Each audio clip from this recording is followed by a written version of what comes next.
I was there at our Last Supper, with Jesus my Lord and my King, the Passover meal, just as we'd always done it, except this time Jesus said things differently.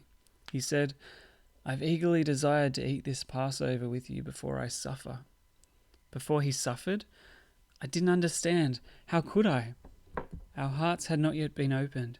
Our eyes were still blurry. Our minds were not yet clear. Jesus was sitting there with us. Our blurry eyes were on him, as he took the bread and he broke it, as he took the cup and he poured it. "This is my body and my blood, given and poured out for you. Do this in remembrance of me." I took it, both the bread and the cup, but I didn't quite understand it. I was shocked to hear what Jesus said next. "One of you will betray me." Betray you? One of us? We stared at each other, at a loss to know which one of us he meant. "Surely you don't mean me, Lord?"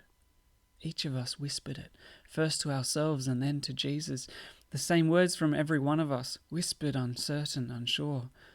One of us betrayed Jesus, our most beloved companion, our teacher, our rabbi, our long-awaited Messiah. I was there as we walked to the Mountain of Olives. On the road I edged closer to my Lord, to Jesus, and I whispered again the same question. "Betray you? Surely you don't mean me, Lord?" Jesus looked me straight in the eyes, and he saw how they were blurry. "You will all fall away. Don't you know it is written, 'I'll strike the shepherd and the sheep will be scattered'?" I shook my head desperately. I would not believe it. "Even if all fall away, Lord, I will not. I'll even lay down my life for you." His next words pierced me like a shard of cold steel. "Truly, Peter, today, yes, tonight, before the rooster crows, you yourself will disown me 3 times. My words caught in my throat, stuck there unmoving. I struggled to speak, struggled to find any answer. "Lord," I croaked, finding but a small ounce of my resolve. "Lord, even if I have to die with you, I will never disown you." The others, my brothers around me, they all said the same. "We'll be there with you, Jesus, there with you till the end." Jesus didn't reply. He turned quietly and walked on. I was there in the garden, Jesus now downcast and troubled. He asked 3 of us to come with him, to stay and keep watch while he prayed. I could not do it. I failed him. I could not keep my blurry eyes open. It was so late and so cold, huddled up by the trees. Not even my heart in disarray could keep my eyes open. The other 2 beside me, their breathing was slowing. Heavy heads were falling. His voice shook me from my sleep. "Couldn't you keep watch with me for 1 hour?" Jesus standing there as my blurry eyes struggled to focus. Sorrow etched upon his face. "Peter," he said, "are you asleep? Couldn't you keep watch for 1 hour? Watch and pray so that you will not fall into temptation." I was shattered, devastated at my inability to do as my Lord asked. He went away again, but I fell again. The temptation it took me, the tiredness it found me, my flesh was weak. His voice shook me awake once again. "Are you still sleeping and resting?" "Enough. The hour has come." I opened my mouth to reply, but no words came out. Instead, I heard heavy footsteps approaching. More footsteps than I expected. I saw the flicker of torches, heard swords being drawn. And there at the head of this crowd of hard faces was Judas, our brother. It could not be. What was he doing? Was he betraying our Jesus? As the fear took hold of me, I reached for the sword at my waist, swept forward with terror, sliced wildly before me. They would not take him. I had to protect my Lord Jesus. "No more of this." Jesus' words made me freeze.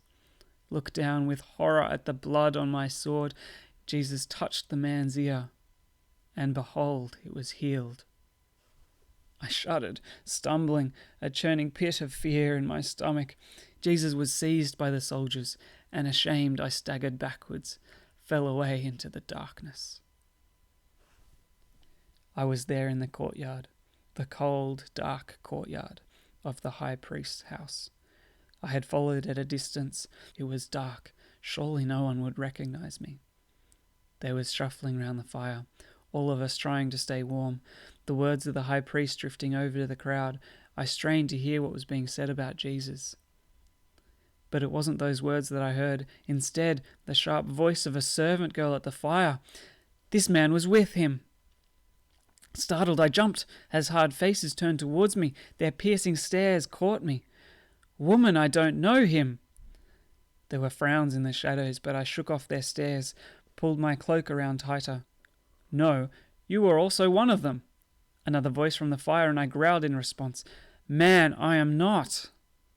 They left me alone for a while, and I struggled to see what was happening to Jesus. Then again, another accuser pointing straight across at me. Certainly this fellow was with him, for he is a Galilean. Man, I don't know what you're talking about.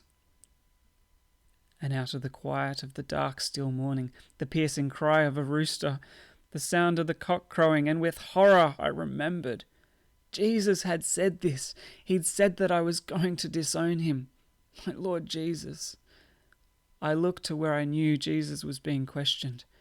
Our eyes met. I lurched from the crowd, staggered out through the courtyard.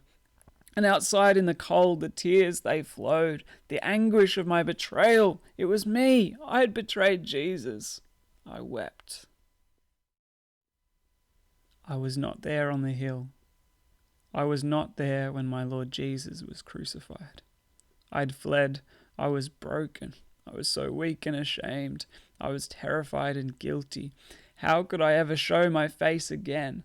I'd betrayed my Lord. I'd disowned him, denied that I'd known him. I was not there on the hill when my Lord Jesus was crucified.